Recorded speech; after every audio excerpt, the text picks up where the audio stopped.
guys, welcome back. I'm here again with... Introduce yourself. Introduce yourself.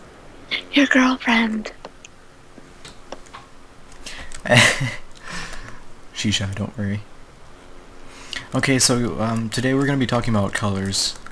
And one of the things that are important with colors, you want to worry about contrast and how well the colors match. Can you give an example of two contrasting colors? If I knew what they would be. What? Think about it. Light and dark. How well the two colors coincide. Like white and black? Yeah. Like wolf? No. I don't know what you want. While you ponder on that, let's move over here. Okay.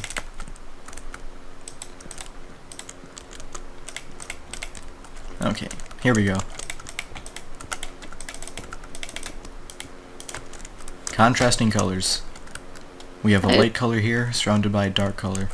It gives a better depth field to it, because with the way the shadowing works, it makes it look more like it's popped out. Which is another thing we're going to be covering later on, is depth, which is also very important to the way you're going to be building things. One thing you don't want to do with contrast is find something that goes contrasting based on the color wheel. Like, let's see, blue and yellow.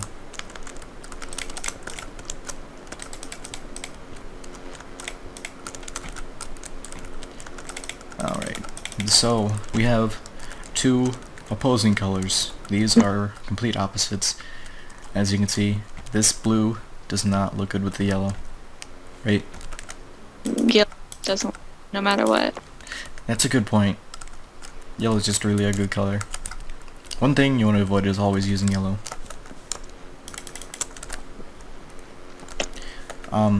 Another thing, make something out of quartz for me, using two different kinds of quartz, like kind of like this, but use two different kinds. Okay. Alright.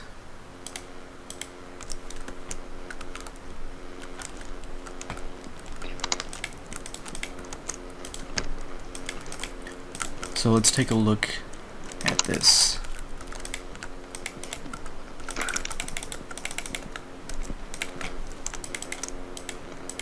And let's grab acacia.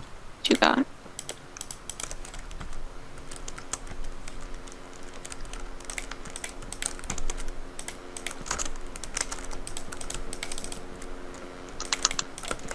Okay. You might want to bump that wall up by one. If you already... you already have. Okay, good. So the next thing you want to worry about is matching the colors based on their tone. With this, acacia wood has a more gray color to it, so it's more of a white, and if you look at this, it matches the stone very nicely. And with this, you can see this is kind of like a light brown kind of color, and this also has a more of a, how would you describe this brown? Tannish. Yeah, they both have that tan color to them, and that's what helps those colors match so well. And another thing, if we were to take, let's see, let's find gravel. We have gravel. I'll throw that in here. What do you think of that? Hold on. It's different. Do you think the colors match well? Yeah. If I didn't know that was wood, it would look good. Mm-hmm. Another thing you can do, if you want to make like an ice themed build, you can take some snow and just kind of throw it along the edge here at random intervals. randomization is one more key aspect to building. Like, we can just take some of this and then just kind of throw that around a little bit. And then we can take cobblestone, because that's another thing that matches really nicely with this. Where's my cobblestone stairs? Stair. Here we go.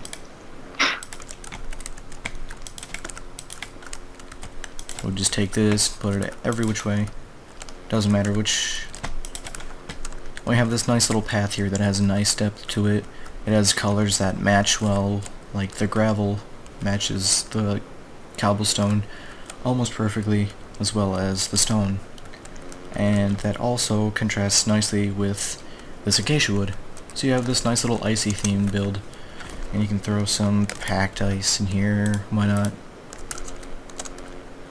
Because it has a gray color to it. More than regular ice does, for sure. We can just throw that in here. That looks cool, doesn't it?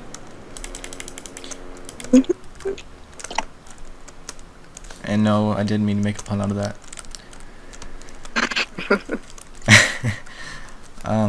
So over here, what you've built. It's weird looking. So this is something you don't want to do for matching colors. It's way too much white, and there's not very much of this. What kind of color would you say this is? It's kind of like a beige, right? Yeah. Like a beige almost. You don't want all this white and just this little hint of beige, because that's gonna look like too much focused on the whites. And another thing here is too much tiled blocks. Like, if we wanted to make this look better, we could just surround this with something that's not very tiled. And this will kind of help break up all of that coloration. But even then, you can see it still stands out way too much. And no matter how far we go back, it just kind of looks like it's kind of there. Another thing, underlying colors. Put down some brick and jungle wood for me, please. Like just red. Yeah, just regular brick blocks. Let's find some spruce wood.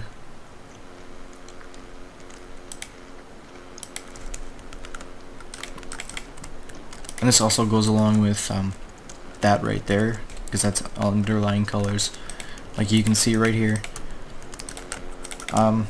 This is mostly like a pale shade of like grayish dark brown, and right here, if you look at the color between these lines, and then you look at the coloration of these wood planks, it has that underlying colored wood. Yes, wood. So we're gonna turn that a little bit. Okay, so this the knocks in the wood, I guess that's what you could refer to them as. I don't know what they're really called, but the little lines that break up each plank have the same coloration as this little bit of line here, and these are the same colors. So you want to look for the colors inside the colors. I didn't mean jungle wood logs, I meant wood planks. Oh. Oh, jeez. I had a feeling that's what you meant, but...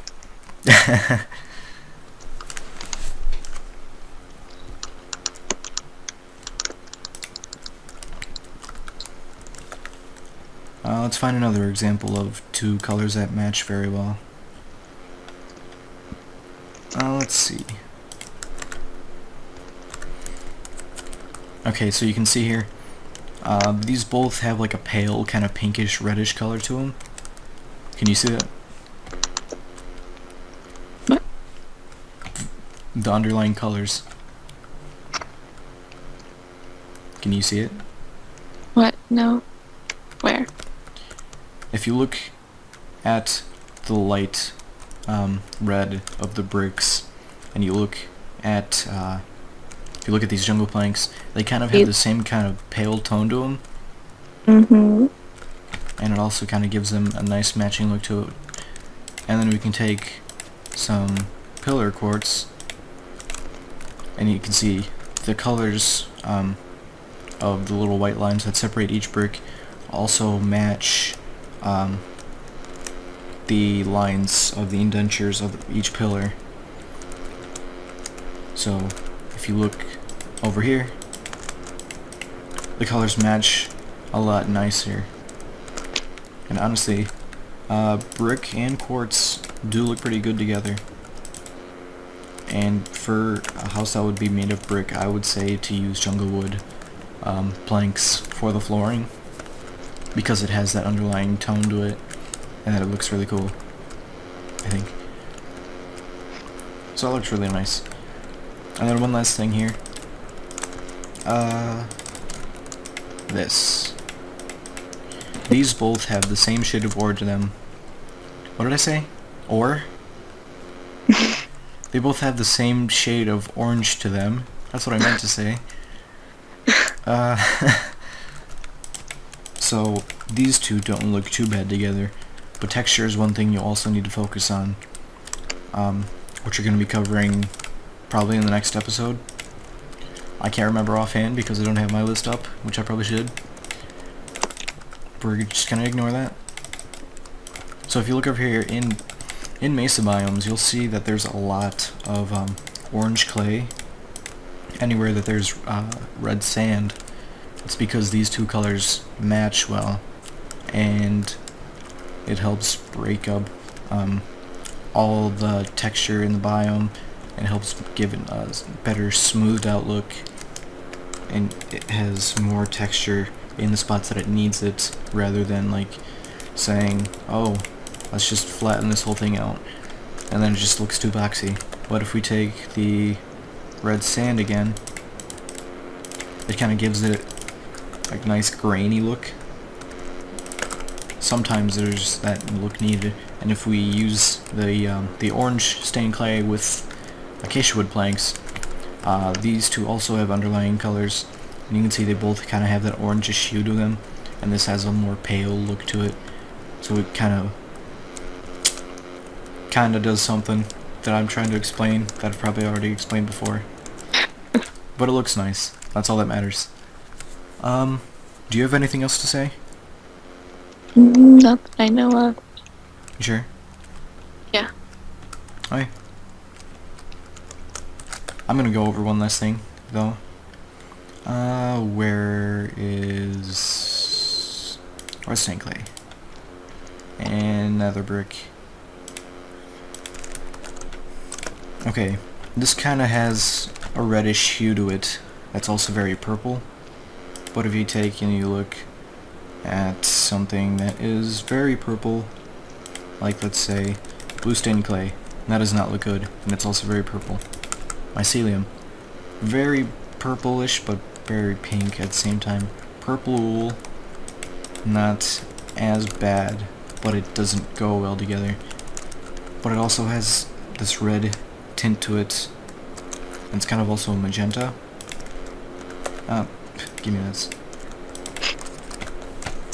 Then it looks too pink, because there's all this dark color to it, and then there's just one really light color that stands out, and that's not what you want. And you also can't take this, because the texture breaks it up too much, and this looks like it stands out more than anything else.